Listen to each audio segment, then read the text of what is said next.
कि धरा साथ दे तो कोई और बात है, जमी साथ दे तो कोई और बात है। अरे हम चल तो सकते हैं पैर से भी, मगर दूसरा साथ दे तो कोई और बात। अपने से एक युद्ध लड़ने की जरूरत है। जिन जालिम लोगों ने खून की नदियां बहाने का काम किया, इसी 5 सितंबर को गाजीपुर की धरती पर हम लोगों ने रक्तदान करने का काम किया। प्रियदर्शी सम्राट अशोक महान, देवा नाम प्रियदर्शी सम्राट अशोक महान, विश्व विजेता सम्राट अशोक महान। पता नहीं ऐसे बड़े बड़े उपाधि से सम्मानित किए गए सम्राट अशोक महान जी की जयंती पर सम्राट अशोक के बैनर तले पटना में एक बहुत ही भव्य कार्यक्रम का आयोजन किया गया। इस जन्म उत्सव में सिर्फ भारत के ही लोग नहीं बल्कि नेपाल के भी कई अतिथि पटना में मौजूद रहे सम्राट अशोक की जयंती मनाने के लिए। इसलिए पटना में मौजूद रहे क्योंकि सम्राट अशोक महान जी का जन्म पटना में ही हुआ था। सम्राट अशोक महान जी का लोक कल्याणकारी कार्य का कितना भी प्रशंसा कर ले फिर भी कम ही रहता है। सम्राट अशोक क्लब उत्तर प्रदेश के प्रदेश अध्यक्ष माननीय डॉक्टर रविंदर मौर्य जी ने सम्राट अशोक के लोक कल्याणकारी सिद्धांतों का विवेचना करते करते उन्होंने एक बहुत बड़ी बात कह डाली। उन्होंने बड़ी बात क्या कहे आइए सुनवाते हैं उनका पूरा वीडियो को स्किप मत कीजिएगा, जरा ध्यान से सुनिएगा। पूरा वीडियो देखने के बाद अपना सुझाव अंत में जरूर दीजिएगा। आपकी जरूरत है, मैं चाहता हूं कि पूरा सदन एक बार जोरदार तालियों के साथ आमंत्रित करें और आपके बीच उत्तर प्रदेश के प्रदेश अध्यक्ष डॉक्टर रविंदर मौर्य। आज इस जन्मोत्सव के पावन अवसर पर शाक्यमुनि तथागत गौतम बुद्ध को नमन करते हुए भारत के संस्थापक चंद्रगुप्त मौर्य को नमन करते हुए इस देश में पैदा हुए सभी क्रांतिकारी ऐतिहासिक महापुरुषों के चरणों में कोटि कोटि नमन करते हुए भारतीय संविधान को नमन करता हूं। आज के कार्यक्रम की अध्यक्षता कर रहे हम लोगों के गार्जियन सम्राट अशोक क्लब के राष्ट्रीय अध्यक्ष जी, भारत नेपाल का जो मैत्री अभी विगत कुछ महीनों से शुरू हुआ, उसके कड़ी के रूप में नेपाल की धरती पर मुलाकात हुई। आर.के. शाक्य जी जो आज इस कार्यक्रम के विशिष्ट अतिथि हैं, इस मंच पर बैठे हुए तमाम सम्राट वक्तागण और सम्राट अशोक क्लब के राष्ट्रीय प्रवक्ता परम मित्र डॉक्टर सच्चिदानंद मौर्य जी, राष्ट्रीय महासचिव जी, राष्ट्रीय प्रबंधक जी, पूज्य धर्म मंत्री गण, सोशल मीडिया से जुड़े हुए सभी सम्मानित साथीगण, दूर दराज से आए हुए नौजवान साथियों, माताएं बहनों, पिताकुल बुजुर्गों, इस पावन अवसर पर आप सभी लोगों को सम्राट अशोक क्लब परिवार की तरफ से धन मंगल कामना करते हुए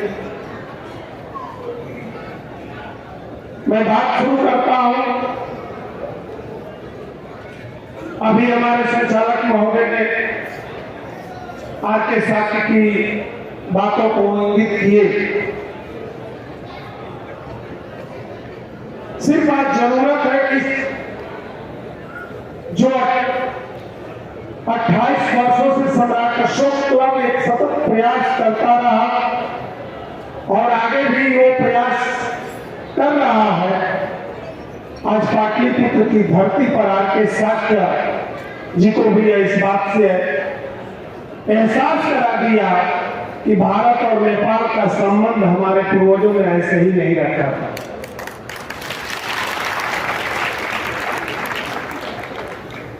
इसी पाटलिपुत्रा की धरती से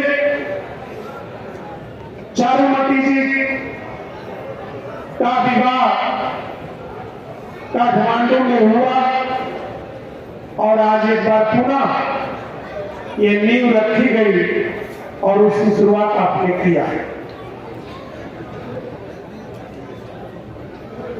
मैं आना चाहता हूं उस बात पर कि 28 वर्षों से हमारे राष्ट्रीय प्रवक्ता से लेकर के तमाम विद्वान साथी अभिषेक रंजन, इंजीनियर भीषम जी, तुलसी साहब, तमाम लोग ये बताते रहे कि सम्राट अशोक महान की लोक कल्याणकारी नीतियां क्या है। और मुझे पूर्ण विश्वास है कि सदन में बैठे हुए 90% से अधिक लोग इस बात को जान गए हैं कि सम्राट अशोक महान ने लोक कल्याणकारी नीतियां बनाई जो आज भारतीय संविधान में कहीं न कहीं इंगित है और दर्शाता है। लेकिन आज जनाने की जरूरत है, आपको बताने की जरूरत है कि भारतीय संविधान के अनुसार जो संपूर्ण भारत में जितनी भी लोक कल्याणकारी नीतियां आज चल रही है उसके जनक सम्राट अशोक महान थे। ये लोगों को बताने की जरूरत है और अपने आप में परिवर्तन करने की जरूरत है।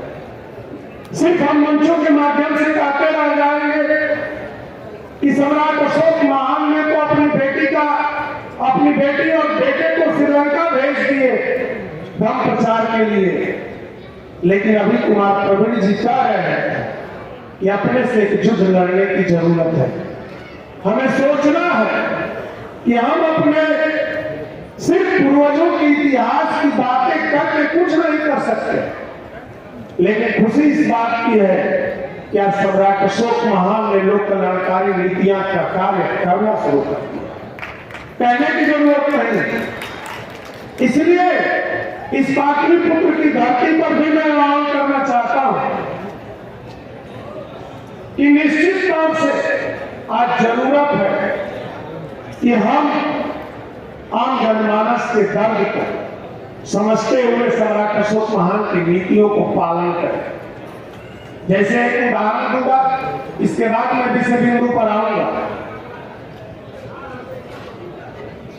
उत्तर प्रदेश की धरती पर जब से मुझे जिम्मेदारी मिली सम्राट अशोक क्लब के प्रदेश अध्यक्ष की, उससे पहले भी मैं कोशिश करता रहा और आज भी कोशिश करता हूं कि जिन परिस्थितियों में भी अपने महापुरुषों के कालखंड को इस भारत की एकता और अखंडता में बनाने में जिन जिन महापुरुषों ने अपने त्याग और बलिदान का परिचय दिया है, उन महापुरुषों को हम लोग अपना आइडियल मान करके कोई न कोई कार्य करने का संकल्प है।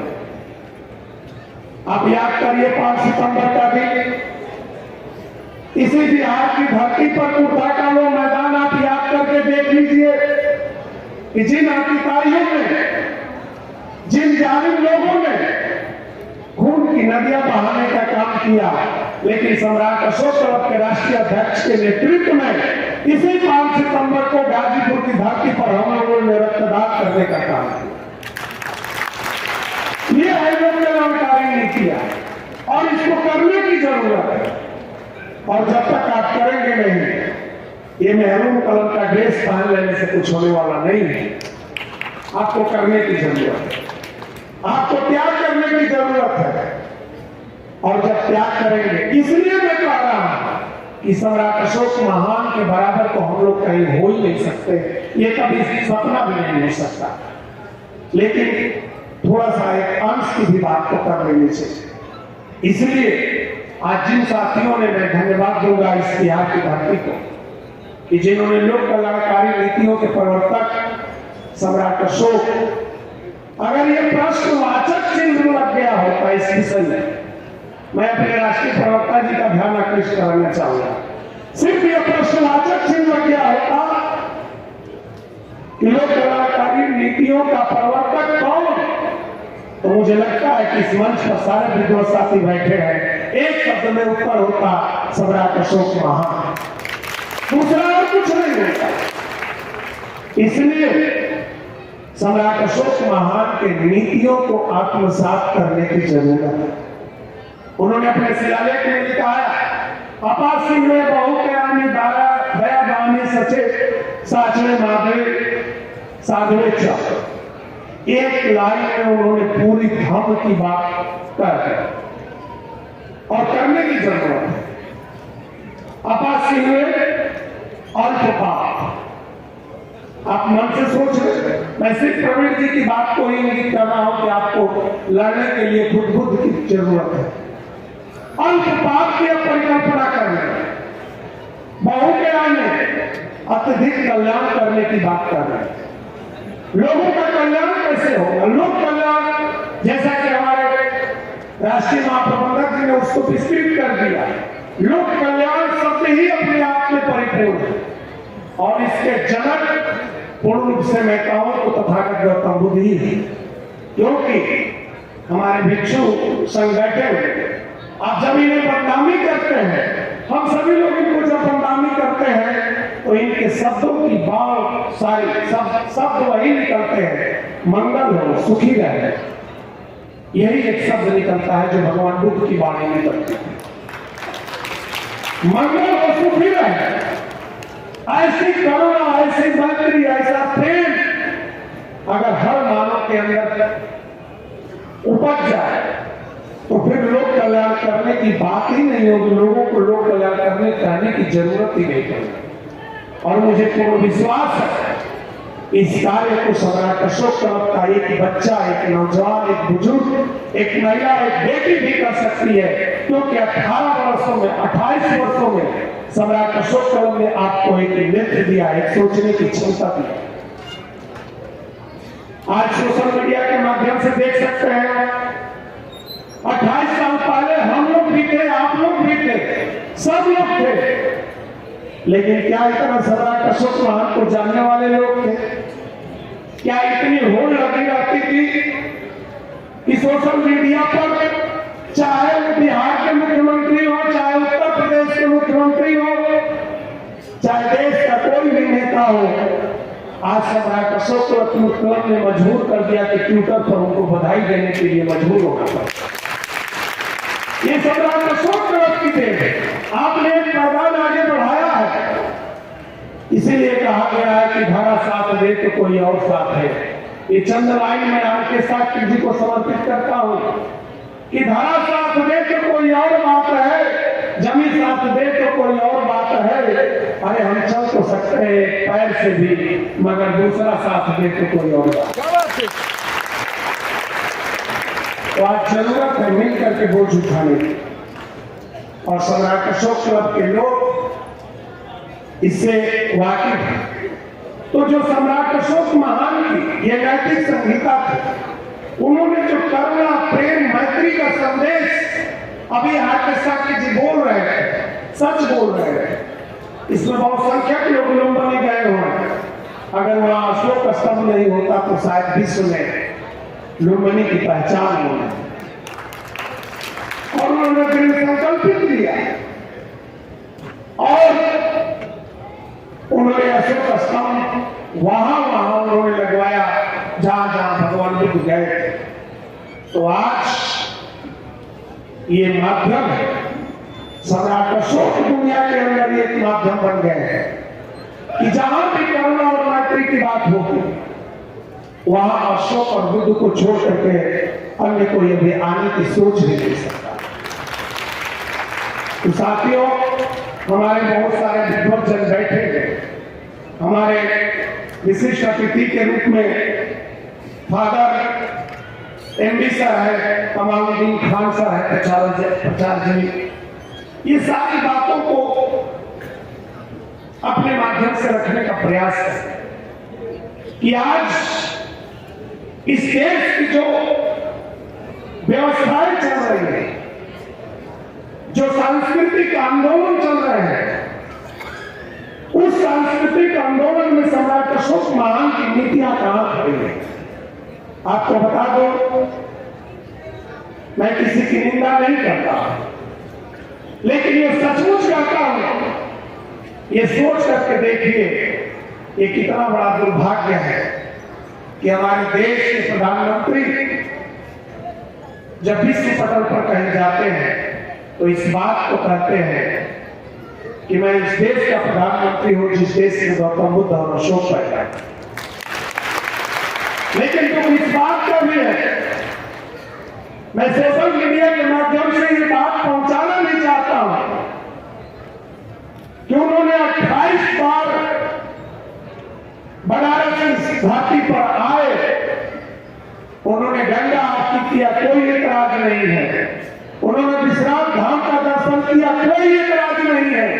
लेकिन 28 बार में एक बार भी सारनाथ की मां धरती पर नहीं गई, ये निश्चित तौर से एतराज की बात है। ये सोचने की बात है, चिंतनीय विषय है कि जिस देश का जो वसुधैव कुटुंबकम की बात करते हैं, सबका साथ सबका विकास की बात करते हैं, और मैं इस सोशल मीडिया के माध्यम से ये बात उन लोगों तक पहुंचाया जाए कि काश अगर एक बार भी भगवान बुद्ध की उस ज्ञान स्थली पर चले जाते तो शायद आपका और भी कल्याण हो जाता है, ऐसा मेरा मानना है। इसलिए इन सारी बातों को परखने की जरूरत है, पहली नजर रखने की जरूरत है। मैं लखनऊ के मंच पर भी इस बात को कहा था कि सम्राट अशोक को 28 वर्षों में कुछ नहीं किया। बहुत सारे लोग पूछते हैं क्या किया। इंजीनियर भीषम जी से भी जब बात होती है तो चाहे बिहार हो, चाहे उत्तर प्रदेश हो, छत्तीसगढ़ हो, दिल्ली हो, 7 प्रांतों में तो सम्राट अशोक का वक्त चल रहा है। सबके सामने एक समस्या है कि क्या किया। मैं एक शब्द में उत्तर देता हूं कि सम्राट अशोक कलम ने 28 वर्षों में आपको वो नेतृत्व दे दिया कि आपके अंदर एक पहली नजर जाग गई और आपको पता चल गया कि एक मूर्ति को अगर रख दिया जाए तो सिर्फ काम देख करके बता सकते हैं कि अब इसका काल लंबा है तो किसकी मूर्ति है। इससे बड़ा और क्या दे सकता है? कुछ नहीं दे सकता। पेंशन नहीं देंगे राष्ट्रीय अध्यक्ष। इसलिए ये आपकी नैतिक जिम्मेदारी बनती है, हमारी नैतिक जिम्मेदारी बनती है कि हम अपने जिस देश में रहते हैं, इस देश की एकता और अखंडता कैसे कायम रहेगी, इस देश का संविधान कैसे कायम रहेगा, इस देश में रहने वाले सभी धर्मों के लोग एकजुट कैसे रहेंगे, जिसमें भाईचारा हो, करुणा हो, मैत्री हो, इन सारे चीजों का समावेश हो, एक ऐसे माहौल बनाने की जरूरत है। और इसके लिए पहल करता है तो सम्राट अशोक करता है। मैं बहुत ज्यादा आपका समय नहीं लेता हूं। मैं पुनः इस पाटलिपुत्र की धरती को नमन करते हुए आप सभी लोगों से आग्रह करता हूं कि कथनी से कुछ नहीं होगा, कुछ करने की जरूरत है। बहुत हमारे राष्ट्रीय प्रवक्ता कहते हैं कि बहुत पढ़ लिया गीता और कुरान को, अब तो पढ़ो भारत के संविधान। तो अब पढ़ने की जरूरत नहीं है। भारतीय संविधान को आम जनमानस में कैसे पहुंचाना है और काम इस पर करना है ताकि ये लोकतंत्र भी सुरक्षित रहे, तभी हमारा देश सुरक्षित रहेगा। इन्हीं बातों के साथ